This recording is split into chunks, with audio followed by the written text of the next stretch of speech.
So I'm starting the presentation. Okay. So this is our lecture number 1. Am I audible clearly? Yes, sir. Okay. So I'm going to start the presentation related to the subject. That was my brief introduction. Okay, this is lecture number 1, 26th March 2021. Okay, so today we'll see what is classical mechanics. Okay, why we do study this classical mechanics, and what are the advantages, disadvantages, and why it is necessary to study the classical mechanics. So first of all, you might have gone through the syllabus. Okay, I will show you the syllabus of MSc first year semester 1. Basically, for the classical mechanics, first of all I will present the syllabus, and then I will go towards the introduction of classical mechanics. As per as the syllabus is concerned of MSc first year semester 1, there are 5 units. Okay, so this is the first unit. In first unit we'll study the some elementary concepts of classical mechanics, Newtonian mechanics, type of forces, limitation of Newton's law, D'Alembert's principles, and some conservation laws we'll study in unit 1. As per the content of unit 2 is concerned, we'll study certain constraint, types, effects, okay, generalized coordinates, generalized function, Lagrangian, and gauge invariance. Okay, this is the content of second unit. In third unit, we'll study some cyclic coordinates, concept of symmetry, space isotropy, homogeneity, Galilean transformation, Hamiltonian equation, Legendre polynomial equations, principle of least action, Hamiltonian principle, characteristics function, and Hamiltonian Jacobi equation. This is the content of unit number 3.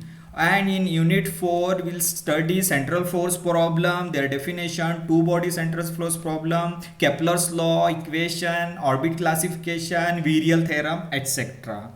Okay, and in last unit we'll study some canonical transformation, generating functions, Poisson theorem, Poisson bracket, angular momentum, normal modes, coordinates, oscillations, and oscillation in elastic rod, and discrete and continuous systems. Okay, so this is all about the syllabus or the content for semester 1 for MSc first year. Okay, so we'll start unit number 1, and we'll start with the introduction of classical mechanics. Okay, so we'll see what is classical mechanics, why it is called classical mechanics, what are the parameters of the classical mechanics, what are the limitation of classical mechanics, and what are the advantage of classical mechanics. Okay, so we'll see the introduction to classical mechanics. So in classical mechanics, the word is mechanics. So first of all, you have to know that what is mechanics. Okay, so mechanics is nothing but, in simple, in easy words, it is the branch of the physics deals with the physical object in motion which is at rest under the influence of certain external and internal forces. Okay, so these are the 3 lines. You have to understand the basics of these lines. Okay, the physics which deals with the physical objects is if suppose some object is in motion or is at rest, or these are influenced by external or internal forces, if we study them when these objects are in motion or it at rest, this study is called mechanics. For example, I am giving a simple example. If I keep a ball on table, okay, ball is an object, ball is a body. Okay, so that ball is, now it is in stationary state, it is at rest. Okay, so certain phenomena is acting on the body. Okay, that comes under the mechanics. As well as if that ball is moving, if I push that ball and that ball is moving along the table, it means that ball in the motion. Okay, why this motion is happens? Because I have given some external force, I have given a dhakka, I have given a push. Okay, that's why that ball is moving along the table. If we study the motion of that ball along the surface of the table, that motion is influenced by the external force, then that study comes under the mechanics. As well as internal force, if suppose that ball, inside that ball there is a air, okay, ball के अंदर हवा भरी हुई है, okay, so if the air inside the ball, तो air exert a pressure, exert a force inside the walls of that ball. Ball के अंदर अगर सपोज एयर भरी हुई है तो एयर क्या करेगी, बॉल के अंदर के जो भी वॉल्स है बॉल को उसमें फोर्स एग्जिट करेगी, that is the internal force acting on the ball. External बाहर से तो कोई फोर्स नहीं दे रहा है, internal force is acting on the ball. So the internal force की वजह से भी बॉल में कुछ मोशंस आ सकते हैं. So that study is called mechanics. Either that is due to external forces और internal forces. When we study the motion of that object, that is called mechanics. Okay, so simple definition is, it is the branch of physics deals with the physical object in motion, और motion में है या फिर rest में है under the influence of external or internal forces. Okay, this is the mechanics. So example, if we consider the example of mechanics, suppose the planets move around the sun. Okay, तो एक sun एक बड़ा object है. If suppose sun is heavy and larger object and planets move around the sun. Okay, if suppose the planets moves around the sun in elliptical orbit, okay, the motion of that planet, if we study the motion of the planet, that study comes under the mechanics.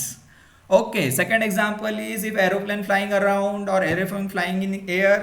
Okay, so that motion of aeroplane if we study, okay, in mathematical equation if we study, that also comes under the mechanics. Or certain object is falling from upward sides, or fall, if suppose apple is falling from a tree, okay, सेब गिर रहा है, so that सेब will be in the motion, and because of that gravitational force that apple is falling from the tree and falling on the earth. Okay, if we study the motion of the apple, why it is falling, it is because it is under the influence of gravitational force. So that study also comes under the mechanics. Okay, so this is the simple definition of mechanics and example of mechanics. Okay, so now we have studied the word mechanics. So what is classical mechanics? Okay, the classical word is linked with the mechanics. Okay, and why it is called classical? Okay, now you studied, or I taught you what is mechanics, but what is classical? Why the classical term added into the mechanics? Yeah, for the simple example, classical मतलब क्या होता है, अगर तुम simply सोचो, classical मतलब एकदम traditional, पुराना. Okay, जैसे म्यूजिक होता है, nowadays music is modern music, western music. Classical means शास्त्रीय संगीत जो भी है वो क्या बोलते हैं उसको, पुराने टाइप का ट्रेडिशनल. उसी तरीके से जब फिजिक्स डेवलप्ड हुआ, when the physics were on developing stage, तो सबसे पहले जो पुराना जो कॉन्सेप्ट्स आए, ओल्ड कॉन्सेप्ट्स जो आए फ्रॉम न्यूटन तो बहुत पुराना है, उसके बाद फिर वो कॉन्सेप्ट्स डेवलप्ड हुए. Now modern concepts are called quantum mechanics. And the classical concepts are traditional concepts, very old concepts of Newton era. That's why it is called classical mechanics, because certain failures are there of classical mechanics. Certain things or certain modern concept cannot be explained by the classical mechanics. That's why we need to go for quantum mechanics. Okay, so what is classical mechanics? Simple way of understanding the classical mechanics, or the term classical mechanics, is the mechanics based on the Newton's laws of motion. Okay, जो mechanics Newton's law पे based होता है, okay, the mechanics and the concept based on the Newton's law of motion, और जो भी हम concept study करते हैं वो Newton's law क्या होता है, उसका base होता है. Okay, the base of classical mechanics is Newton's laws of motion. Okay, for example, if we are constructing a building, the base is foundation or pillars. Okay, the base is foundation. So foundation of classical mechanics is what? Newton's law of motion. Okay, so major breakthrough in classical field was given by Newton's in 17th century, and after Newton these concepts were developed by Lagrange, Hamiltonian. Okay, so the all these concepts came under the classical mechanics. So simple definition is the mechanics based on the Newton's law of motion and alternately developed by Lagrangian, Hamiltonian. और उसके बाद पहले Newton ने उसको उस concept मतलब foundation, the foundation of classical mechanics was made by Newton, and thereafter Newton, the Lagrangian, Hamiltonians developed that concept, and all this comes under the classical mechanics. So the mechanics based on the Newton's law of motion and alternately developed by the Lagrangian, Hamiltonian is called classical mechanics. Okay, so if suppose these the Newton's laws of motion and Lagrangian formulae and Hamiltonian, all this comes under the classical mechanics. But if the mechanics only deals with Newton's law, सिर्फ Newton's law के साथ ही deal कर रहा है mechanics, और Newton's law से होने वाले consequences मतलब effects, okay, if the mechanics deals only with the Newton's law, then it is called Newtonian mechanics. Okay, this is also called vectorial mechanics. Okay, when the mechanics deals with only the Newton's law and their consequences मतलब effects. Okay, effects means Newton's law के कारण जो जो effects हो रहे हैं, जो जो examples है, जो जो phenomena हम derive कर रहे हैं, all this comes under the classical mechanics. और सिर्फ मैकेनिक्स अगर सिर्फ डील करता है, only deals with the Newton's law, this is also called Newtonian mechanics. Okay, when the mechanics deals only with the Newton law, only with the Newton's law and their effects और their consequences, it may be called as a Newtonian mechanics और vectorial mechanics. इसको Newtonian और vectorial mechanics भी बोलते हैं. ठीक है, so this is all about the what is classical mechanics, the mechanics based on the Newton's law and alternatively developed by Lagrangian, Hamiltonian. If the mechanics only deals with the Newton's law, then it is called Newtonian mechanics. Okay, this is the simple definition of classical mechanics. So this is, I just given what is classical, I just given the definition or given what is classical mechanics. But you should know about the history of classical mechanics, how it is evolved, how it is originated. Okay, so how it is how the progress of classical mechanics takes place, you should know that how it is evolved. So the first concept of classical mechanics or idea of classical mechanics was given by Greek scientists. Okay, they have given the idea but they failed to explain it. They failed to explain it and their concept were proved wrong. तो सबसे पहले Greek लोगों ने क्या किया, classical mechanics का idea दिया. ठीक है, but that idea they did not prove that idea, they did not explain that idea. So that idea were proved wrong or that concepts were proved wrong.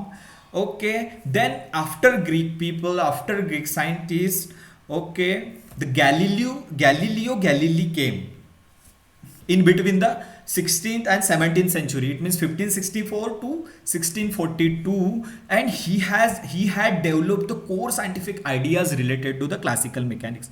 So he has given some basic core scientific ideas, but he also did not explain the depth inside it. Okay, तो उसने भी detail में explain नहीं किया. Galileo Galileo ने भी detail में explain नहीं किया. He has given only the core ideas, only surface ideas, but depth inside this initially details about it he had not given, he did not explain.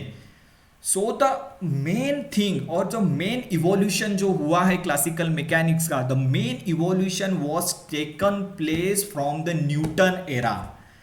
After that, after 1642, Newton came and Newton gave the breakthrough of classical mechanics or major concept of classical mechanics on which whole classical mechanics is based. It means that after Galileo Galilei, okay, the Sir Isaac Newton came up with the idea of Newton's laws of motion, and he had given the basic relationship between the force and motion in the form of Newton's law. So in 1687, the Sir Isaac Newton had given the Newton's laws of motion, and that Newton's laws of motions are the base of foundation of classical mechanics. So main classical mechanics were come from the Newton era. Galileo Galilei तक कुछ भी ज़्यादा concepts पता नहीं थे, details पता नहीं थे. आइजक न्यूटन ने 1687 में जो मेजर ब्रेक थ्रू किया, he had given a major idea, or he had given a relationship between the force and motion in the form of Newton's laws of motion. So this is the foundation of the classical mechanics. So the Newton era was important, and that Newton era, because of that Newton era, the classical mechanics was come up. Okay, so after giving the Newton's laws of motion, okay, after Newton, Lagrange and Hamiltonian used that Newton's laws of motion and solved the complex problems related to the classical mechanics and developed the advanced theories. तो ये तो हो गया base. Newton's laws of motion देके ये base दे दिया Newton ने, लेकिन उसको और एडवांस वर्जन, और जैसे हमारे जैसे फ़ोन हर साल बदलते रहते हैं, ठीक है, कभी एंड्रॉयड 8.3.0 आ गया तो 3.2, जैसे एडवांस होते जाते हैं ना. सर आइजक न्यूटन ने क्या किया, बेस दे दिया. उसके बाद that basic Newton's laws of motion लेकर लैग्रेंजियन हैमिल्टोनियन ने एडवांस कॉन्सेप्ट दिया और उसको अपग्रेड किया. ठीक है. So after Newton, Joseph Louis Lagrange and William Hamilton were developed certain theory on the basis of Newton's laws of motion और advanced concepts दिया, develop different formulae develop किए, different concepts develop किए to solve the complex problems in easy manner, Lagrangian, Hamiltonian.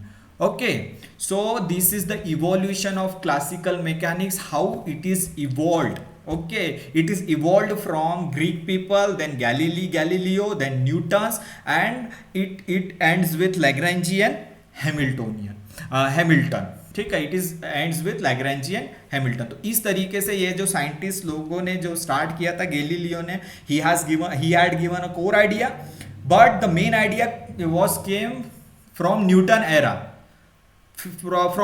era, because Newton had given the Newton's laws of motion. That is the foundation of the classical mechanics. And then using that Newton's laws of motion, Lagrange and Hamiltonian developed some advanced theories, advanced formulation to solve complex problems in very easy manner. So this is the evolution of classical mechanics. Okay, now why classical mechanics is important, why we are studying the classical mechanics. Okay, classical को तो मैंने पुराना बोल दिया, traditional बोल दिया, ठीक है, बहुत ओल्ड कॉन्सेप्ट्स बोल दिए, but that old concept is also relevant for today's day. Up to till date that concepts are useful till date. ऐसा नहीं कि क्लासिकल मैकेनिक्स को मैंने पुराना बोल दिया, ट्रेडिशनल बोल दिया, तो उसके कॉन्सेप्ट अभी यूज नहीं हो रहे, ऐसा नहीं है. उसके बाद क्वांटम मैकेनिक्स आया, ठीक है, क्लासिकल मैकेनिक्स के बाद क्वांटम मैकेनिक्स आया. क्वांटम मैकेनिक्स ने बहुत सारी चीज़ें एक्सप्लेन की, एडवांस फिजिक्स एक्सप्लेन किया, मॉडर्न फिजिक्स एक्सप्लेन किया, but classical till date some concepts of classical mechanics is useful till date. Okay, so what are the advantages of the classical mechanics? If we want to study the motion of heavier objects, बड़े objects, that is called macroscopic object. Heavier, bigger objects, bulk objects are called macroscopic objects. If we want to study the motion of macroscopic object, we need classical mechanics.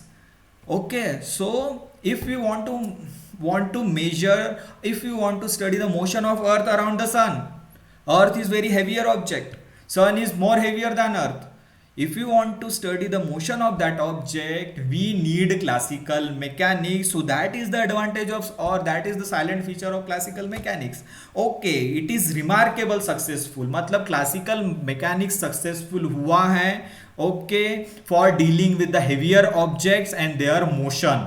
Okay, so it is remarkably successful in dealing with the relatively massive and heavier bodies, heavier object. Okay, and they are relative slow moving objects के भी. Okay, अभी if suppose very small particle is electron. Okay, electron is moving very fast inside the atom as compared to the movement of earth around the sun. So earth is moving slowly around the sun, that because that is heavier object. Okay, that is heavier object, earth is heavier object, that's why earth is moving around the sun in very slow motion. But if we see the electron inside the atom, electron is moving around the nucleus in very fast manner.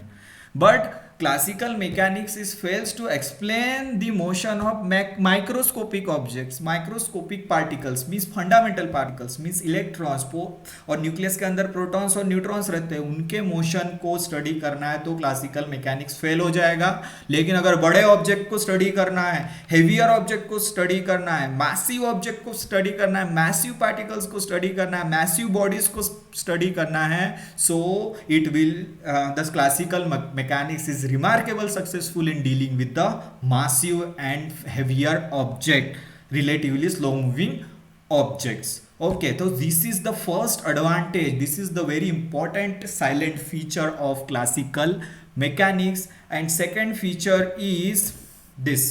So many of the result, तो classical mechanics ने क्या क्या बताया? Conservation of linear momentum, conservation of angular momentum, conservation of energy. Okay, so these are the results of classical mechanics. When we conclusion, what is conclusion of classical mechanics? The result of classical mechanics is conservation of linear momentum, conservation of angular momentum, conservation of energy. तो conservation of energy का जो law है वो अभी तक valid है. It means this law is derived from classical mechanics. Laws of conservation of angular momentum is derived from classical mechanics. Laws of conservation of linear momentum is also derived from classical mechanics. All these laws are valid till date. अभी भी universally valid है ये law. These laws were given by the classical mechanics. These laws are useful and universally valid till date. Quantum mechanics आने के बाद भी इस law को कुछ नहीं हुआ, ये लॉज अभी तक वैलिड है. So this is the advantage of salient feature of classical mechanics. So what are the salient feature of classical mechanics? It is successfully explain the motion of heavier object, a relatively slow motion object, as well as the classical mechanics has given certain results, certain laws. That laws are very important, useful and valid, universally valid till date. Okay, so these are the silent feature and advantage of classical mechanics. So these are the advantage of classical mechanics. So what is the limitation then? Limitation I already told. Classical mechanics is applied to macroscopic object. Macroscopic means bulk object, bigger object. Okay, bigger object मतलब 1 centimetre का भी object बिगर हो सकता है, लेकिन एकदम small. Electron का size कितना है? बहुत स्मॉल. एकदम माइक्रोस्कोपिक पार्टिकल्स अगर बहुत स्मॉल है, रिलेटिवली एंगस्ट्रॉन स्केल में अगर पार्टिकल का साइज है, एंगस्ट्रॉन स्केल, एंगस्ट्रॉन मतलब 10 to the power minus 10 metre, इतना छोटा साइज है किसी भी पार्टिकल का. अगर उसके मोशन को स्टडी करना है तो क्लासिकल मैकेनिक्स फेल हो जाएगा. ठीक है. सो क्लासिकल मैकेनिक्स का लिमिटेशन क्या है? What is limitation? It is insufficient to describe the motion of microscopic particles. ये मैंने अभी बताया, इट इज इनसफिशिएंट, सफिशिएंट नहीं है. इसलिए तो हमको क्वांटम मैकेनिक्स की जरूरत पड़ी ना. सफिशिएंट होता तो क्वांटम मैकेनिक्स आता क्यों? क्लासिकल मैकेनिक्स माइक्रोस्कोपिक पार्टिकल्स जो होते हैं, electrons inside the atom, protons, neutron मतलब न्यूक्लियर पार्टिकल्स मतलब न्यूट्रॉन्स के न्यूक्लियर पार्टिकल्स मतलब न्यूक्लियस के अंदर रहने वाले particles, that is protons and neutrons. इसकी स्टडी संभव नहीं है. It is not possible to study the motion related to microscopic particles, electrons, protons, neutrons. So this is the limitation of classical mechanics. Okay, so it is insufficient to describe the motion of these microscopic particles, and the microscopic particles are electrons, protons, neutrons, very small fundamental particles. Okay, so these are the limitations of classical mechanics. Okay, so up till now we have studied what is mechanics, classical mechanics, silent features of classical mechanics, and limitation of classical mechanics. Now we will see the next part. Okay, yeah, that is already I have told. Thus it is thus to describe the small scale or microscopic particle, quantum mechanics is needed. That is I already told. Thus to describe the small scale or microscopic particle, new theory mechanics or new mechanics has been developed, that is quantum mechanics. छोटे particles के लिए, microscopic particles के लिए quantum mechanics जरूरी है, ठीक है, लेकिन बड़े और heavier object को अगर describe करना उसके motion को तो classical mechanics उससे हो जाएगा, लेकिन क्लासिक माइक्रोस्कोपिक पार्टिकल्स के लिए क्लासिकल मैकेनिक्स यूजलेस है. सो जो नई थेरीज आई modern, according to the modern concept, quantum mechanics is needed to describe the small particles, small scale particles, microscopic particles. Okay, now we will see. Now this is very important diagram. So this diagram I have chosen to explain 1D, 2D and 3D. Okay, one dimensional, two dimensional and three dimensional. Okay, suppose this is a line, very thin line, narrow line, and a person moving on that line. So either that person go forward or backward. There is no chance to that person to go left and right because there is no width of that line. Very small width, narrow line is there. For example, if suppose there is a certain bridge is there on river, and that bridge is very narrow, only one person can go on that bridge, only one person simultaneously, only one person can go from that bridge from one end to other end. If a person walking from one end to other end on that bridge, thus that bridge is on river, so either that person go forward or backward. There is no chance to go that person left and right because there is very small width of that bridge. Similarly here this person is moving along the line and the line width is very small, so that person either move upward or downwards. So see the animation. So if that person can move in forward direction, okay, or backward direction, so forward or backward. So if you want to know the position of that person, so you should know कि कितना आगे गया और कितना पीछे गया, ये पता होना चाहिए. ठीक है, so only one coordinate is needed to explain the position of that person. So to describe this position of that person, one dimensional, okay, line का एग्जांपल दिया. So to describe the position of that person only one coordinate is needed. तो हमको वो कितना आगे गया और कितना पीछे गया, सिर्फ एक्स हमें पता चाहिए. Only we know the x. If we know the x, then we can determine the position of that particular person moving along the line. Only one coordinate is needed, that is x. So कितना positive x में गया, कितना negative x में गया, only one coordinate is needed to describe the motion of that particular person. So that is called one dimensional. Okay, so one dimensional is line. If suppose the person is moving along the plane, plane मतलब two dimensional, plane मतलब एक road पे आदमी चल रहा है, ठीक है. If person walking on road, so road has a certain width, so either that person go forward or backward, or that person go left to right because of that width of the road. So that road, we can consider that road in the form of plane. So in plane in plane the person can move upward, can move forward or backward or left or right. Okay, देखो यहाँ पे animation, forward भी जा सकता है और left भी जा सकता है, ठीक है, लेफ्ट और राइट भी ऐसे मूविंग अलॉन्ग द विड्थ के अलॉन्ग भी मूव हो सकता है, ऐसे देखो एरो की तरफ. See this arrow, mouse arrow, the person can move up forward or backward, or person can move left to right. It means two coordinates are needed to describe the motion of this person, either backward or forward or left or right. So two coordinates mean x and y is needed. If I want to know this position of this man, okay, I want to know कितना आगे गया या कितना पीछे गया और कितना दाएं गया और कितना बाएं गया, कितना लेफ्ट और राइट गया. तो two coordinates are needed to describe the motion of this person. So hence the plane is called two dimensional. Okay, so this is two dimensional. If suppose the person is moving in space, so person is moving in space, it means that if suppose कोई person हवा में उड़ रहा है parachute लेके, okay, so if you want to describe the position of that person, we have to determine कितने height पे वो उड़ रहा है, और ऊपर जो पोजीशन आगे पीछे left right means three coordinates are required to describe the position of that person when he is flying in the air. Okay, suppose this person in space, so three coordinates are required, x y and z. अगर जमीन पे है तो दो coordinates are required, अगर space में है तो three coordinates are required, X Y Z. अगर स्पेस में है तो we need X Y Z. Three coordinates are required to describe the position of the person in 3D space.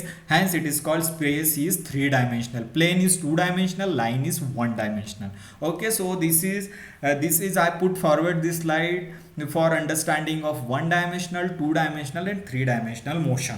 Okay, so अभी हम देखेंगे कि what is space and time. तो ये तो हो गया स्पेस. स्पेस तो मैंने अभी बताया, ठीक है. Space is nothing but three dimensional region in which we can determine the position of particle using three coordinates x, y and z. Okay, so we learn what is space and what is time. Okay, so what is space? Space is nothing but three dimensional system. अभी बताया मैंने, in which objects or events has relatively position and direction. अभी बताया कि एक आदमी अगर space में मूव हो रहा है, if one person is moving in space, that person has particular direction as well as that person has a particular position. ठीक है, अगर स्पेस में मूव हो रहा है तो उसकी कोई पोजीशन होगी, उसका कोई डायरेक्शन होगा. So space क्या है? Space is three dimensional region. Why it is called three dimensional? Because three coordinates are required to determine the position of that particular particle or particular object or particular person moving in space. Okay, तो space is boundless 3D system. Boundless क्यों बोला है? There is no boundary. Space is infinite. There is no boundary for space. That is why it is called boundless. There is no boundary. Infinite. Okay, so space is infinite system, 3D system, because three coordinates or 3 degrees of freedom required to describe the position of particle in space. Okay, in which objects have a certain position and the relative direction. So this is space. Okay, तो ये हो गया space के बारे में. और फिर time क्या है? क्लासिकली टाइम को कैसे एक्सप्लेन करेंगे? सिंपल एक एग्जांपल दे रहा हूँ. if suppose a certain event is happening. Event means if suppose I am running from Amolakchand महाविद्यालय to दत्त स्क्वायर. ओके, तो अमोलकचंद महाविद्यालय से दत्त चौक की तरफ मैं दौड़ रहा हूँ. So running, if I am running from Amolakchand Mahavidyalaya to Datta square, it means that I have started from Amolakchand College and I will be end on Datta Square. Okay, so if suppose I have started running at 6 a.m. in the morning from Amolakchand College and I am running exactly at 6 a.m. from Amolakchand College and I will reach there in Datta Square at 6:25 a.m. It means if suppose you don't know the time, so how the events can describe. अगर time तुम्हें पता ही नहीं चलता तो तुम कैसे time को define करते? ठीक है, कैसे तुम टाइम को डिफाइन करते? तो अगर मुझे टाइम पता नहीं होता तो मैं क्या बोलता कि मैं रन कर रहा हूँ अमोलकचंद कॉलेज से और दत्त चौक तक वो प्रोग्रेसिव रनिंग कर रहा हूँ. ठीक है, प्रोग्रेसिव रनिंग कर रहा हूँ. तो प्रोग्रेसिव इवेंट इज हैपनिंग मतलब running is happening from Amolakchand Mahavidyalaya to Datta Chowk. Okay, तो if you want to describe that event, progression of that event, progression मतलब कंटिन्यू हो रहा है वो event from Amolakchand college to Datta Chowk. और इवेंट क्या है? इवेंट है running. Okay, so running is continuous from Amolakchand Mahavidyalaya to Datta Square. But means event is happening from Amolakchand College to Datta Square. It means that event is progressive from Amolakchand College to Datta Square. So if you want to describe this progressive event, so you need a time. You need one parameter to describe. If I have started the running at 6 a.m. from Amolakchand College and I will be going to end this running in Datta Square at 6:25 a.m. It means 25 minutes are required to reach Datta Square from Amolakchand Square. So that progression of event, ठीक है, from past to present और to future, that is called time. So time is defined as the progression of event from past to present into the future. Okay, so जो भी event progression में चल रहा है उसको डिस्क्राइब करने के लिए टाइम. अगर मैं खा रहा हूं तो मैंने खाना स्टार्ट किया और खाना खत्म किया, तो ये जो इवेंट मेरा खाने का चल रहा है तो ये प्रोग्रेसिव है ना. मैं खाना खा रहा हूँ मतलब ये प्रोग्रेशन में चल रहा है, और खाना जब तक खत्म नहीं करूंगा वो इवेंट खत्म नहीं होगा. तो खाना खा रहा हूँ मतलब, और खाने से शुरू करने से लेके खत्म करने तक जो प्रोग्रेशन हो रहा है फ्रॉम पास्ट टू प्रेजेंट, और वो मैंने खाना खा लिया तो पास्ट बन गया, खा रहा हो तो प्रेजेंट है, ठीक है, और पूरा खाना खाना है मुझे तो फ्यूचर में हो गया. So this time is defined as the progression of event from past to present into the future. So the time, that parameters is called time, which describe the progression of events. Okay, so time can be considered at the fourth coordinate. Okay, तो three coordinates कौन से हो गए? अगर मान लो space में कोई आदमी है, स्पेस में कोई पार्टिकल है, उसकी पोजीशन डिस्क्राइब करने के लिए तुमको क्या पता होना चाहिए? x, y and z. Okay, you have to know that x, y and z, three coordinates you have to know. Okay, साथ में अगर उस इवेंट का तुमको प्रोग्रेशन जानना है, उस इवेंट का अगर तुमको टाइम पता करना है, तो चौथा कोऑर्डिनेट्स भी रिक्वायर्ड है, दैट इज टाइम. सो इसलिए time can be considered as fourth dimension of reality. It means that अगर तुमको इवेंट को डिस्क्राइब करना है तो टाइम भी बहुत इंपॉर्टेंट है. थ्री डायमेंशनल स्पेस में पोजीशन के साथ साथ टाइम भी इंपॉर्टेंट है. तो स्पेस में कोई पार्टिकल मूव हो रहा है, अगर उसकी पोजीशन तुम्हें पता है तो तुम्हें यह भी पता चाहिए कि टाइम क्या है, ठीक है. सो अगर उस इवेंट को, if suppose particle is moving in space, if suppose a particle is moving in air, ठीक है, तो if you want to know the position, okay, that position is X Y Z. If suppose this particle is continuously moving, so it is changing the position. So you want to know, or you should know the position of the relative position of the particle at a particular time. क्योंकि एक time में 5 बजे वो particle यहाँ पे है तो 6 बजे उधर पहुंच जाएगा. अगर तुम्हें टाइम ही नहीं पता है तो फिर पोजीशन पता हो के क्या फायदा, ठीक है. तो एक पोजीशन से दूसरे पोजीशन पे वो पार्टिकल जा रहा है, तो एक इवेंट एक जगह से दूसरे जगह इवेंट हो रहा है, तो उस इवेंट को डिस्क्राइब करना है तो टाइम भी पता चाहिए. सिर्फ पोजीशन पता हो के नहीं चलेगा, because if particle is in motion, it is continuously changing its position. So we want to know that its initial position, or the time at which that particle is in initial position, and the time at which that particle in final position. So you should know about the time. So the time is useful to describe the event in three dimensional space. So time बहुत important है. तो इसलिए time अभी जिंदगी में भी important है, classical mechanics में भी टाइम इंपॉर्टेंट है, ठीक है. तो दैट इज फोर्थ कोऑर्डिनेट. तो three coordinate X Y Z, that is space, and time coordinate is fourth coordinate, that is time. तो चार कोऑर्डिनेट कौन से हो गए?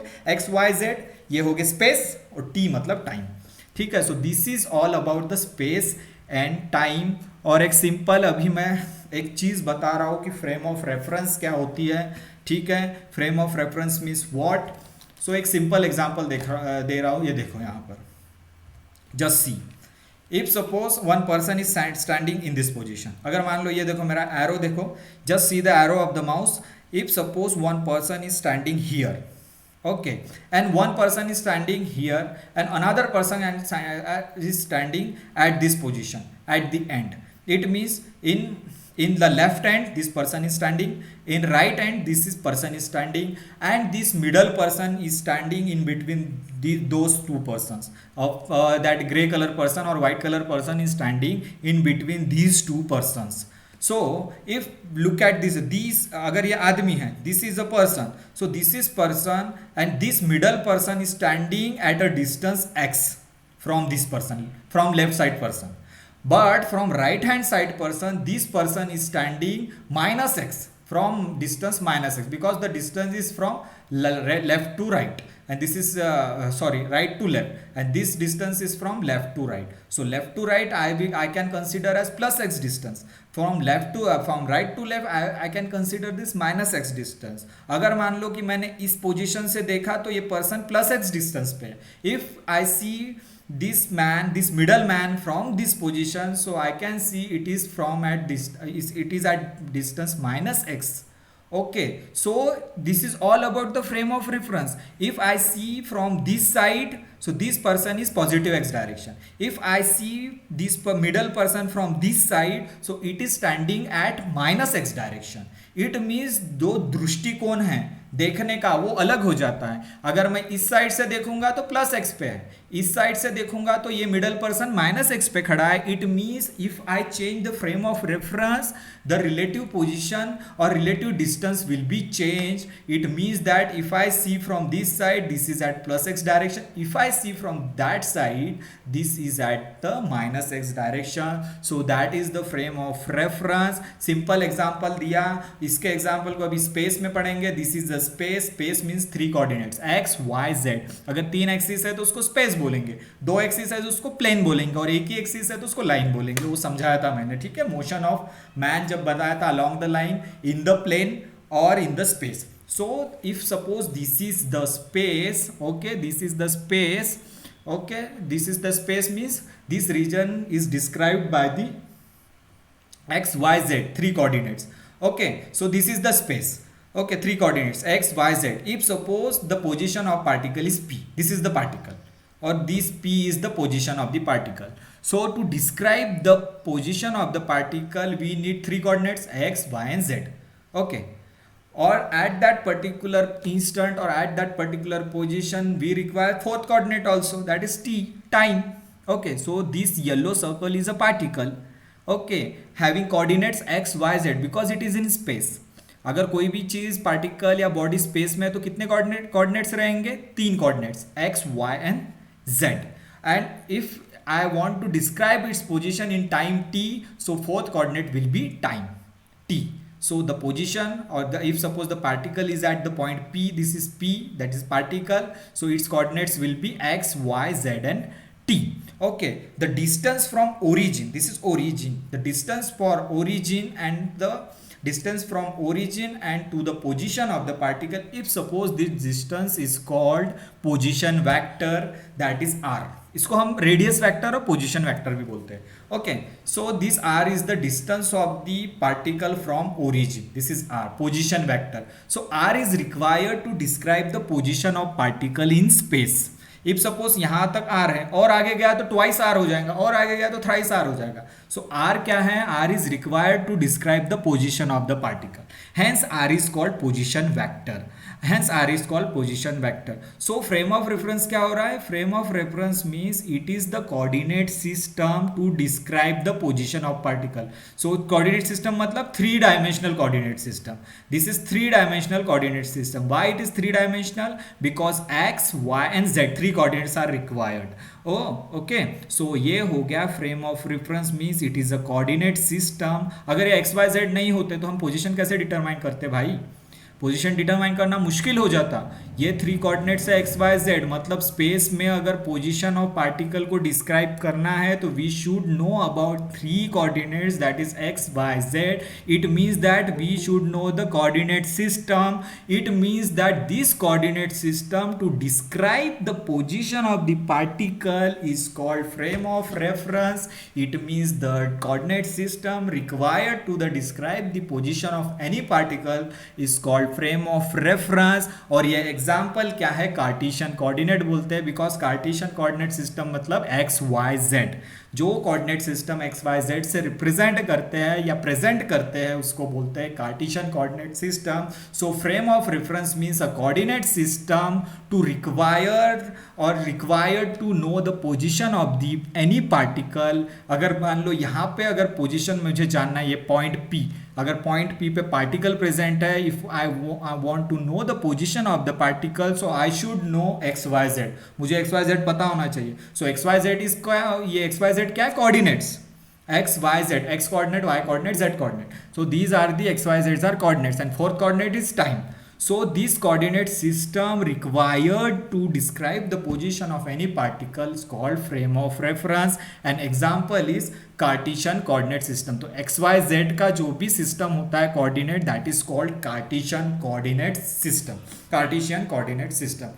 Okay, so if I want to if I want to determine the position vector, that is very easy. Position vector can be represented in form of x y z. So yeah, this might have studied in BSc. The position vector is nothing but xi plus yj plus zk. So I is मतलब along the x direction, j vector मतलब along the y direction, k vector मतलब along the z direction. So if you want to determine the position vector means xi plus yi plus zk. Okay, I means this is I means along the x direction, j vector means along the y direction, k vector means along the z direction. So position vector can be represented in the form of xi plus yj plus zk in vector form. Okay, in vector form the position vector is described in the form of xi plus yj plus zk. अगर मान लो इसका derivative ले लिया, the rate of change of position vector with respect to time.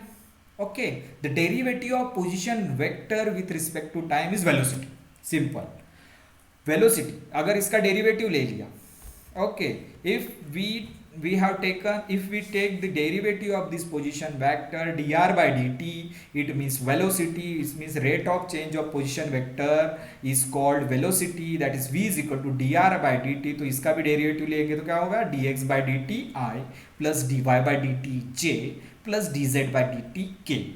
Okay, so if we take the derivative of this position vector, that will be dr by dt, that means it is velocity of that particle. If we want to calculate the velocity of the particle, we have to take the derivative of this position vector. So rate of change of position vector with respect to time is nothing but the velocity, and it can be represented as v is equal to dr by dt is equal to dx by dt I plus dy by dt j plus dz by dt k. तो ये position, अब ये मतलब r का derivative लिया तो velocity. If I take the derivative of r, then we will get velocity. If we take the derivative of velocity, we will get acceleration. Simple. So if we take the derivative of velocity, that is acceleration dv by dt, then this is called double derivative of this. So d2x by dt square plus okay, d2 r by dt square, that is means the double derivative of r. मतलब पहला derivative लिया तो velocity,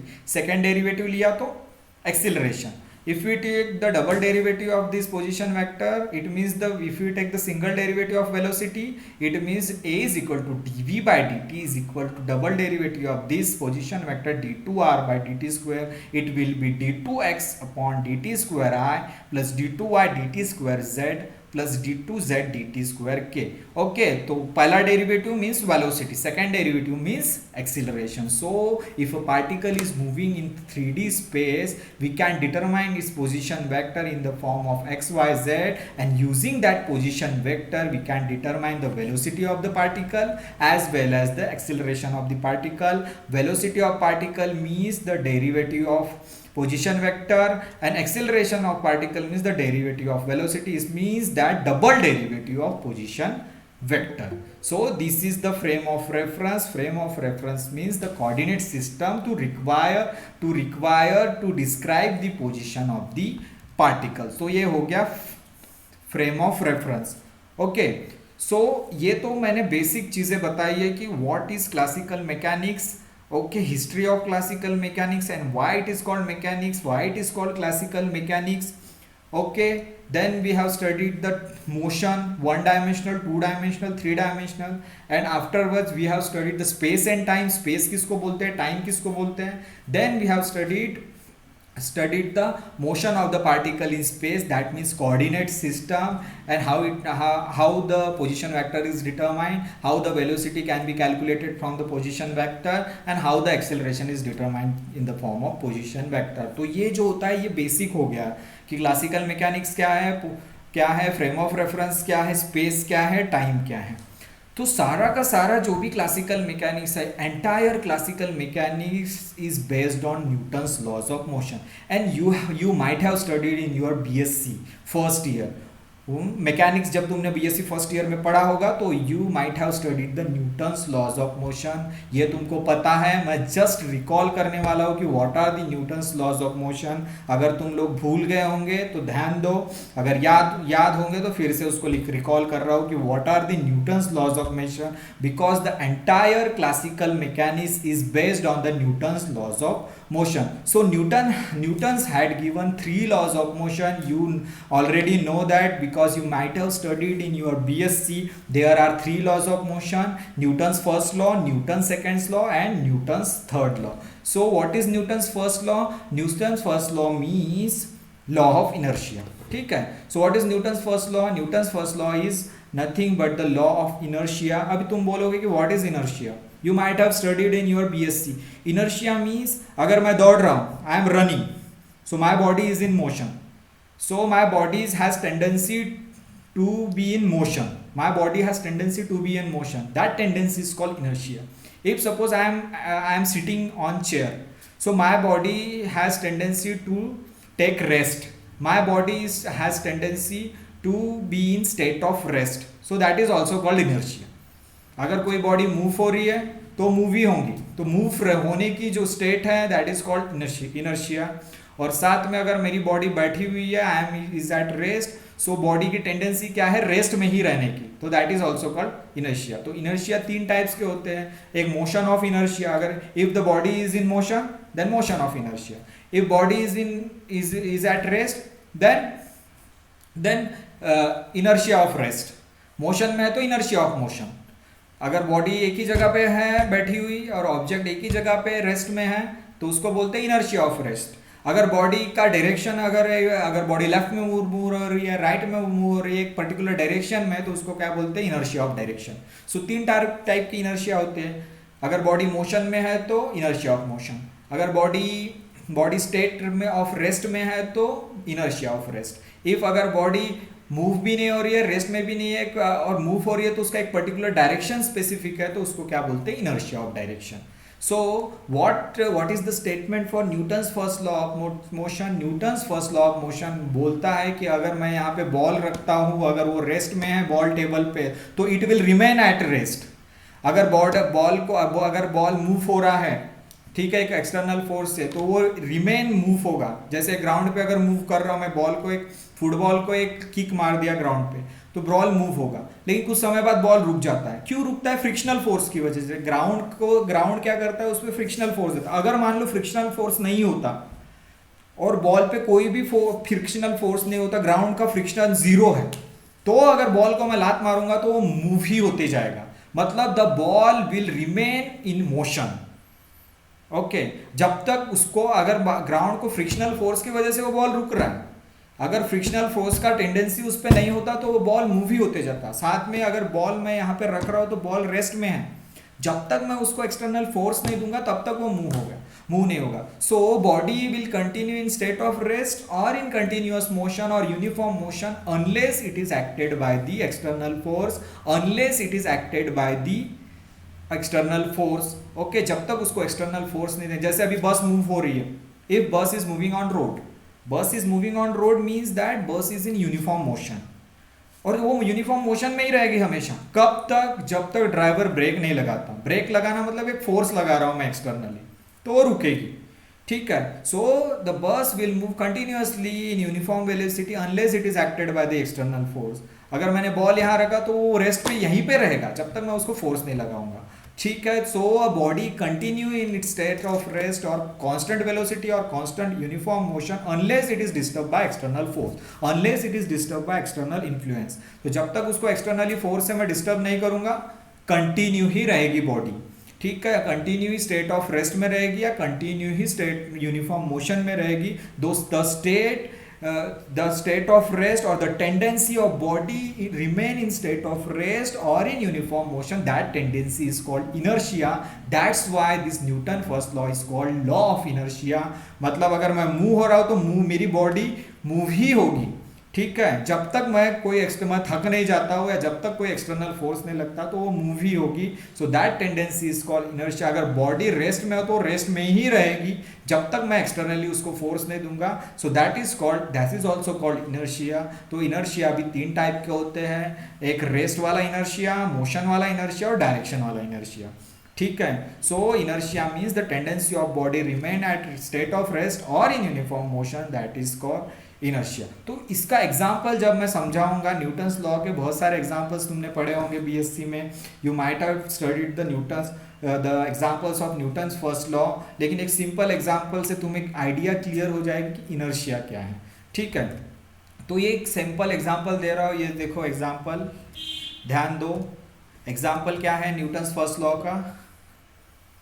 ठीक है, this is the example. Okay, so if suppose the person is standing, okay, if suppose person is standing inside the bus, are you getting my voice? Hello, Yes, sir. Yes sir. Voice आ रहा है ना? कुछ disturbance नहीं है? अब आ रहा है सर। नहीं नहीं है ना कुछ डिस्टरबेंस? ठीक है, सो नहीं sir. okay, so Newton's first law, if we take the example of Newton's first law, तो Newton's first law is telling that the body remain in state of rest or in continuous motion unless it is acted by external। जब तक external force नहीं देते तब तक body का कुछ नहीं होगा। अगर रेस्ट में तो रेस्ट में रहेगी, मूव हो रही है तो मूव होती रहेगी। एक सिंपल एग्जांपल है, अगर ये बस खड़ी है, if suppose the bus is standing or is in stationary position and the inside the bus a man is standing, okay, man is standing, the man is also is at rest, okay, state of rest। सो बस खड़ी है और बस के अंदर का आदमी भी खड़ा है। ठीक है, तो बस मोशन में नहीं है, बस क्या है, स्टेशनरी। ओके, सो बस स्टेशनरी होने की वजह से तो आदमी जो है, जो आदमी खड़ा है उसका इनर्शिया भी रेस्ट में। सो उसको कौन सा inertia? Inertia of rest, because बस स्टेशनरी, बस खड़ी होने के कारण आदमी भी खड़ा, बस मूव नहीं हो रही है। सपोज करो बस खड़ी है और आदमी उसके अंदर भी खड़ा है, तो आदमी क्या है, स्टेशनरी पोजिशन में। तो आदमी की पोजिशन क्या है, at rest. It means the आदमी possesses that man possesses the inertia of rest। तो उसकी बॉडी क्या है, inertia of rest की पोजीशन में है। सपोज ये आदमी ऐसा खड़ा है पकड़ के ऊपर का हैंडल, और ये बस भी खड़ी है और आदमी एकदम स्टेट ऑफ रेस्ट में है। आदमी का जो इनर्शिया है, स्टेट ऑफ इनर्शिया जो भी है, इनर्शिया ऑफ रेस्ट है। ओके, इफ सपोज बस सडनली स्टार्ट, एकदम से स्टार्ट हो गई बस। ठीक है, तो बस खड़ी और सडनली स्टार्ट हो गई बस, अचानक बस स्टार्ट हो गई। सो व्हेन बस is suddenly start, the what will happen, the upper body portion of this person will go backward। Okay, तो कैसे होगा, देखो जैसे बस स्टार्ट होगी, ये तो पहले खड़ा है, ठीक है, ये खड़ा है पहले, बस भी खड़ी है स्टेशनरी, अचानक बस स्टार्ट हो गई, तो ये आदमी क्या होगा, ये पीछे सरक जाएगा। उसकी जो बॉडी का जो ऊपर वाला part, the upper part of the body of that man will go backward and there is nothing happen with the lower portion of the body। why? because the lower portion, that is the lower portion, उसका leg वाला portion जो है वो बस के surface पे है, खड़ा है। सो बस मूव हो रही है तो उसका लोअर पोर्शन भी मूव होगा बस के साथ, but upper portion will not move, and upper, because the tendency of upper portion will remain in state of rest। तो वो अपर, ये बॉडी पूरी रेस्ट में है, उसका इनर्शिया क्या है, इनर्शिया ऑफ रेस्ट है, तो अपर पोर्शन की टेंडेंसी क्या होगी, रेस्ट में रहने की टेंडेंसी रहेगी। लोअर पोर्शन क्या है, बस के साथ टच है, उसका फीट क्या है, उसका पैर बस के साथ टच है, तो लोअर पोर्शन क्या होगा, बस मूव होगी तो लोअर पोर्शन भी आगे की तरफ मूव होगा। ये देखो ये एरो, बट अपर पोर्शन की टेंडेंसी क्या है, रेस्ट में रहने की टेंडेंसी है। लेकिन अचानक से अगर बस स्टार्ट हो गई, सडनली व्हेन बस start, the upper portion of this body will go backward. This is because of the inertia, this is because of the inertia, because the upper part of the body has tendency to remain in state of rest, because whole body was in state of rest, the tendency of upper portion, the tendency of upper portion is remain in state of rest, that's why the upper portion will go backward, and why lower portion is not going backward, because the lower portion is contact with the bus and the lower portion is moving with the bus when bus is suddenly starts। ऐसा ही और एक example है, अगर बस move कर रही है और आदमी बस के अंदर है और अचानक से ड्राइवर ने ब्रेक लगा दिया, तो क्या होता है कि आदमी जो खड़ा है वो आगे की तरफ मूव होता है, तो उसकी जो ऊपर वाली बॉडी है वो आगे तक की तरफ जाती है, मतलब फॉरवर्ड। तो उसमें फॉरवर्ड, बस चल रही है और सडनली रुक गई, तो आदमी अगर खड़ा है तो फॉरवर्ड की तरफ वो जाएगा, फॉरवर्ड आगे की तरफ उसको धक्का जाएगा। लेकिन अगर बस एकदम स्टेशनरी और अचानक से स्टार्ट हुई तो आदमी पीछे की तरफ जाएगा। ठीक है, सो व्हेन बस is moving and it means that जब बस मूव हो रही है और आदमी उसके अंदर है, if suppose bus is moving and the man is inside the bus is standing, it means that whole body of that man is in the motion. बस ये उसका दूसरा एग्जांपल दे रहा हूँ। ये पहला एग्जांपल जब बस रुकी हुई है और अचानक से स्टार्ट हुई तो आदमी का ऊपर वाला बॉडी पीछे की तरफ जाएगा। लेकिन एक दूसरा एग्जांपल दे रहा हूँ, अगर बस स्टार्ट है और बस चल रही है और उसके अंदर का आदमी की बॉडी भी क्या है, मोशन में है। बस भी मोशन में है और आदमी की बॉडी भी मोशन में है।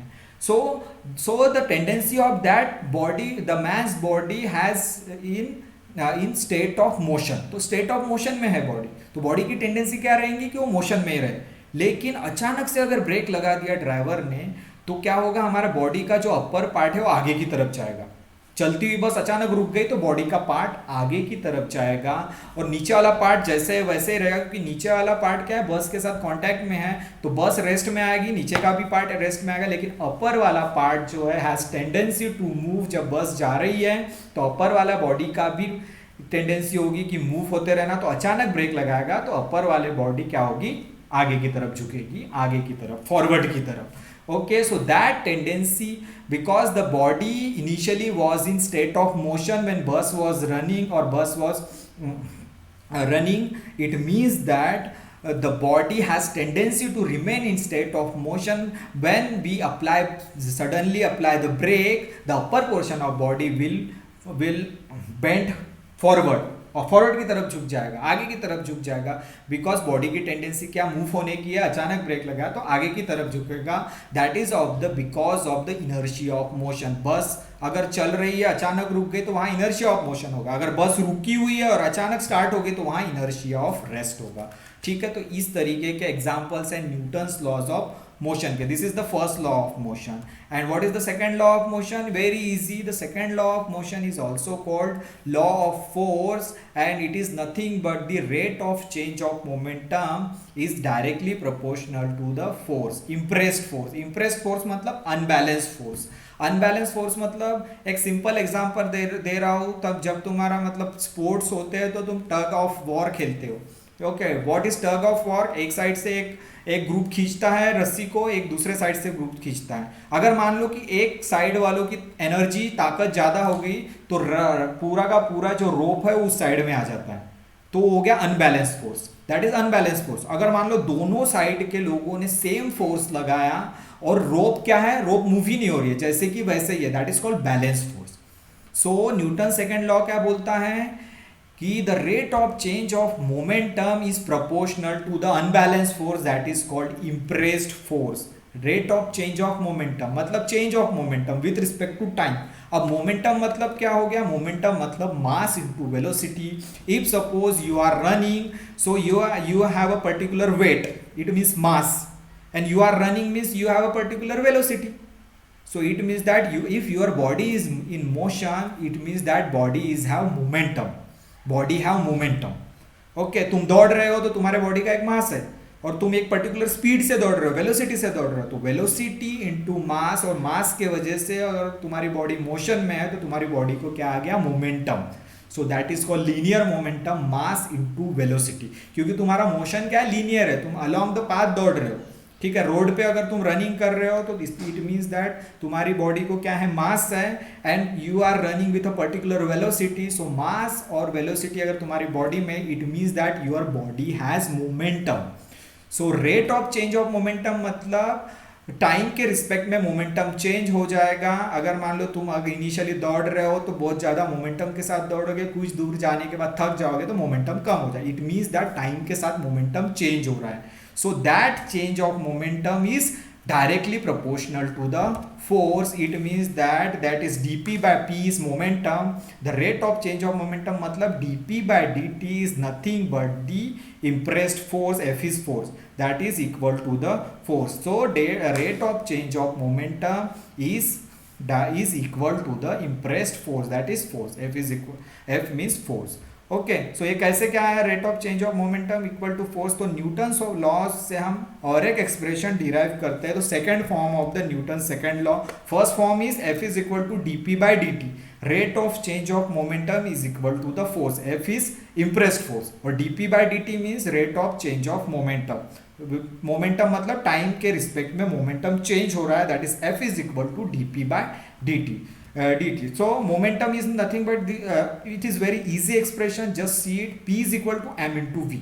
Okay, m means mass, v means velocity, or p is momentum, linear momentum. So momentum is nothing but mass into velocity. P is equal to m into v. Okay, taking derivative on both side, if we take the derivative on both side, this dp upon dt is equal to d dt, मतलब derivative of second side m into v, क्योंकि यहाँ दो parameters है, m into v, दो variable है, दो parameters है, m into v.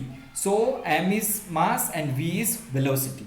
Okay, so taking derivative on both side dp by dt, और dp by dt मतलब rate of change of momentum, that is equal to force according to second law of motion. So in place of dp by dt I have taken f, or I have kept f here, because dp by dt is equal to force, is equal to, now these are two parameters m into v. So apply product law of derivative first function, these are the two functions m and v.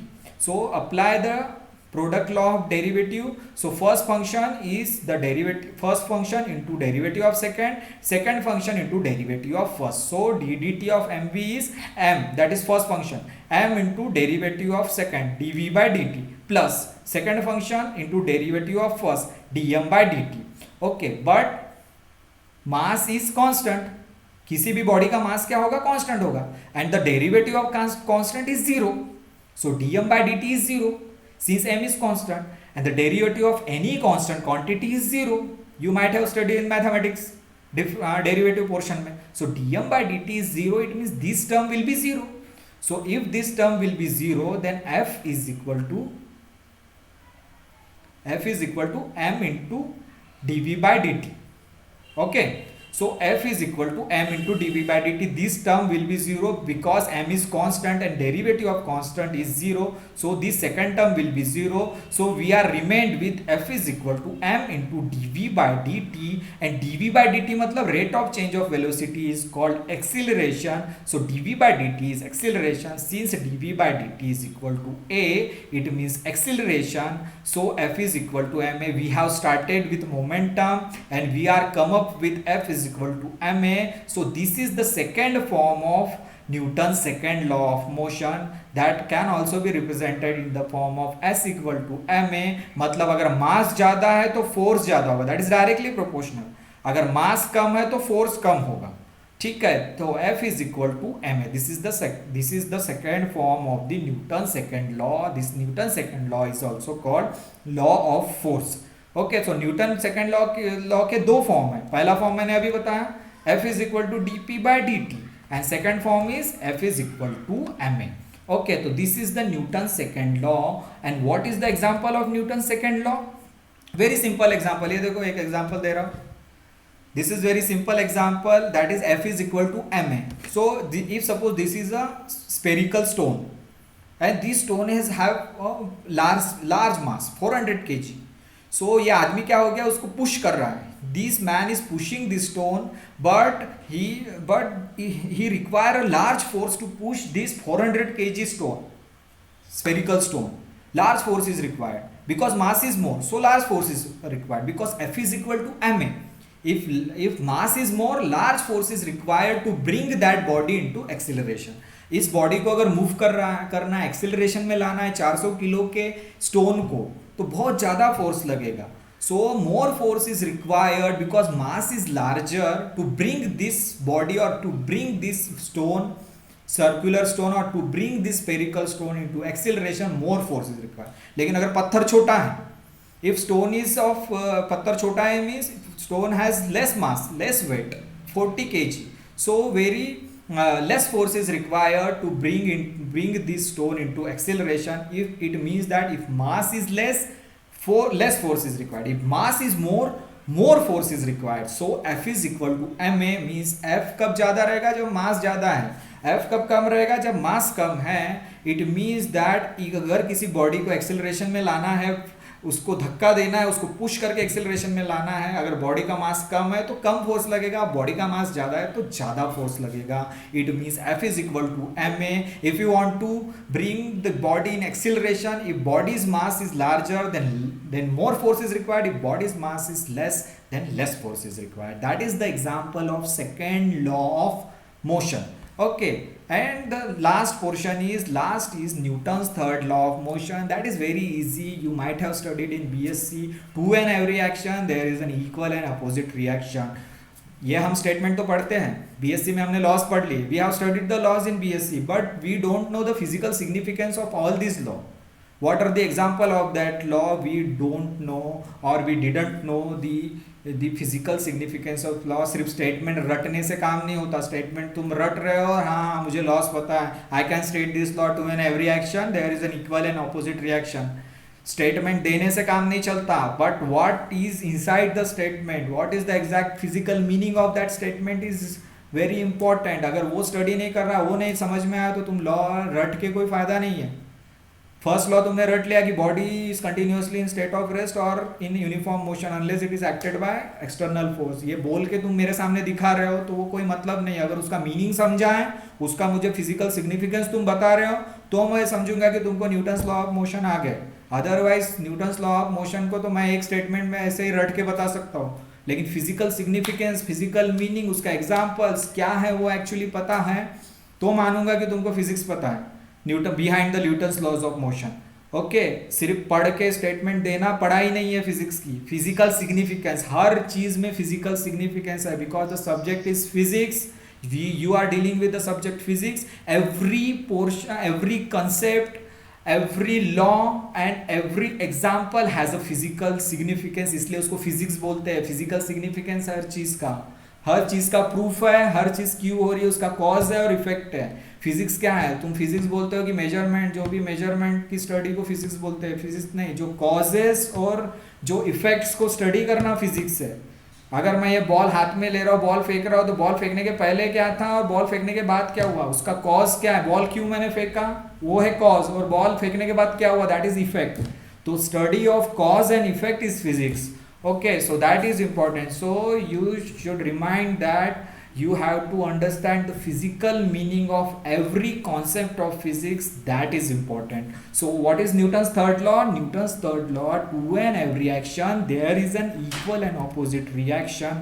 But what is the actually physical meaning of that, I will tell you. Okay, so to an every action there is an equal and opposite reaction. Suppose करो first दो bodies है, ठीक है, दो body एक दूसरे से जुड़े हुए हैं.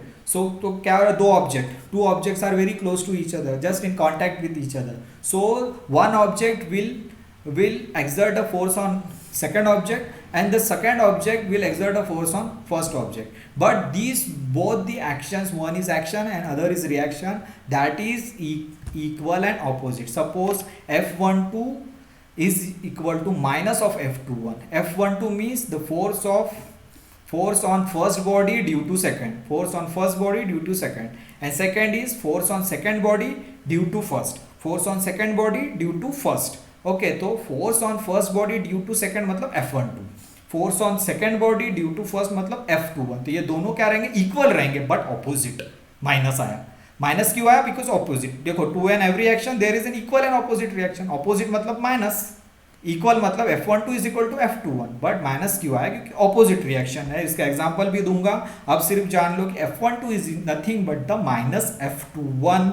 ओके, सो अगर F को अगर मेरे को रिप्रेजेंट करना है तो F is equal to ma होता है. तो ये फर्स्ट बॉडी का क्या हो गया, M1A1. F is equal to ma होता है, तो इसको फर्स्ट बॉडी के लिए मैंने लिखा, इसको M1A1 इज इक्वल टू, यहाँ माइनस लिखा M2A2. ये सेकेंड बॉडी के लिए लिखा. F इज इक्वल टू क्या होता है, ma. सो F21 को क्या लिखा मैंने, M2A2. F12 को क्या लिखा मैंने, M1A1. So M1A1 is equal to minus M2A2. So if we take the magnitude of that, the magnitude में माइनस का साइन हट जाएगा. अगर सिर्फ मैग्नीट्यूड लूंगा तो then we have to calculate the M2 from this equation. तो M2 will be M1A1 divided by A2. Simple mathematics है. M2 is equal to M1A1 divided by A2. If we know the A2 means acceleration of second body, acceleration of first body, and M1 means mass of the first body, then the mass of second body can be easily calculated. M1A1 is equal to minus M2A2. if we take the magnitude, the minus sign will be removed, then m2 is equal to m1 a1 divided by m2 divided by a2. So if we know the mass of first body and acceleration of both the bodies, then mass of second bodies can be calculated easily. और Newton third law के examples क्या हैं? बहुत सारे examples हैं Newton third law के, मैं सिर्फ 2-3 एग्जांपल देके बता रहा हूँ, वेरी इजी। तुमने बहुत सारे एग्जांपल इसके पहले भी पढ़े होंगे। ये देखो पहला एग्जांपल क्या है, ये स्प्रिंग है, okay, this is a spring. अगर मैं उसके ऊपर को स्प्रिंग को प्रेस कर रहा हूँ, if I M pressing this spring, this is called action force. लेकिन स्प्रिंग क्या करेंगी, फिर से ऊपर आने की कोशिश करेगी, that is reaction force. If I am pressing this spring, this is action, but the spring has tendency to move in upward direction, that is reaction. तो मैं यहाँ से स्प्रिंग को प्रेस किया, दैट इज एक्शन, और spring ऊपर आने की कोशिश करेगा, that is reaction. So there is an equal and opposite there this for this action there is an equal and but opposite reaction. Press कर रहा हूँ डाउनवर्ड डायरेक्शन में, स्प्रिंग मूव हो रही है अपवर्ड डायरेक्शन में, मतलब opposite direction. So this is the example. Second example, if someone is moving on floor, अगर मैं एक फ्लोर पे चल रहा हूँ, फर्श पे चल रहा हूँ, तो क्या हो रहा है, this is my foot, okay, this is my foot, I am walking on floor. So what will happen that floor pushes up and forward. Okay, तो ये फ्लोर क्या करेगा, मेरे पैरों के ऊपर एक फोर्स एक्सर्ट करेगा. ठीक है, तो फ्लोर मेरे पैरों के ऊपर कैसे फोर्स एक्सर्ट करेगा, अपवर्ड डायरेक्शन में. अपवर्ड डायरेक्शन में जैसे ही फ्लोर फोर्स एक्सर्ट करेगा मेरे पैरों के ऊपर, okay, then I will move forward. तो ये फॉरवर्ड, ये लाल एरो देखो, ये फॉरवर्ड मूव होगा, because this floor pushes the foot in upward direction. उसका और उल्टा क्या होगा, फुट क्या करेगा, फ्लोर पे एक फोर्स एक्सर्ट करेगा, एक्शन. ठीक है, floor pushes down and back, so this foot will exert a force in downward direction. so मैं आगे जाऊंगा और फ्लोर पीछे, फ्लोर चल नहीं रहा है लेकिन मेरी मूवमेंट आगे की तरफ होगी. इसका मतलब फ्लोर मुझे मूव कर रहा है आगे की तरफ और मैं फ्लोर पे फोर्स दे रहा हूँ उसके ऑपोजिट डायरेक्शन पे. तो एक्शन क्या हुआ, floor pushes down and back, floor pushes down, ये देखो फ्लोर पुशेस, ये नीला वाला एरो देखो, ब्लू लाइंस देखो, floor pushes downward and back, ये देखो downward and back. But the foot pushes downward and back. Foot क्या कर रहा है, डाउनवर्ड पुश कर रहा है और बैक की तरफ फ्लोर जा रहा है. और फ्लोर क्या कर रहा है, फ्लोर फुट को अपवर्ड की तरफ पुश कर रहा है फोर्स, और हम फुट क्या हो रहा है, आगे मूव हो रहा है. ओके, तो floor pushes up and forward and foot pushes downward and backward. This is the equal and opposite reaction. So action is foot pushes downward and back and reaction is floor pushes up and forward. So this is the second example. And third example is bullet fired from the gun. This is very famous example. If we fire the bullet from the gun, the bullet moves in forward direction. This is the action. bullet moves in forward direction. but जैसे ही हम बंदूक से गोली निकालते हैं तो that because of the recoil force the gun move in backward direction. Gun थोड़ा पीछे की तरफ सरकता है, बुलेट आगे जाती है और गन पीछे जाती है. दैट इज रिकॉइल फोर्स की वजह से गन बैकवर्ड जाती है और बुलेट आगे जाती है. So this is forward and this is backward. So two forces in equal in opposite direction. Okay, so accelerating force of bullet in forward direction और गन थोड़ी गन से अगर बुलेट फायर किया तो गन पीछे की तरफ जाती है, that is because of the recoil. So that is backward force. तो equal and opposite force. So that is Newton's third law of motion. और एक एग्जांपल है simple hot air balloon. Hot air balloon ले लो तुम. Hot air में इसमें बहुत सारी एयर भरी है, तो एयर क्या होती है, नीचे की डायरेक्शन में जाती है. ठीक है, तो एयर जो है, हॉट एयर क्या होते हैं, रशेस नीचे की डायरेक्शन में आउट होती है यहाँ से. Okay, this is hot air balloon and air pushes out from this in downward direction and the hot air balloon will go upward. Okay, so that is reaction. Balloon goes up and air goes down. So air blows out मतलब goes down, air नीचे जाएगी. So air blows out and the balloon goes up. So equal and opposite reaction, down and up. So this is the example of Newton's laws of motion. So today we have learnt about the Newton's law, Newton's third law of motion. To and every action there is an equal and opposite reaction. Newton's second law, F is equal to ma. Newton's first law, law of inertia, I have given example.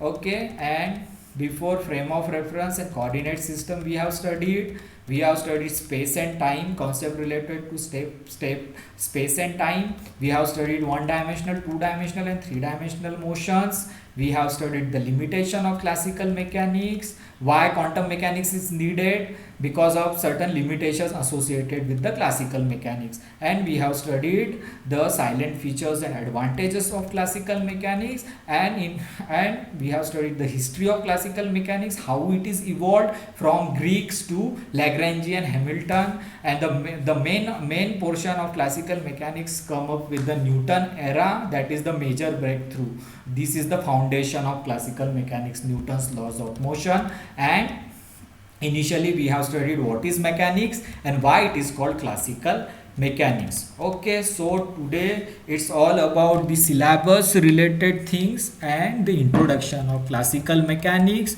If you want to ask some query, you can ask that. Now it's all about today's lecture.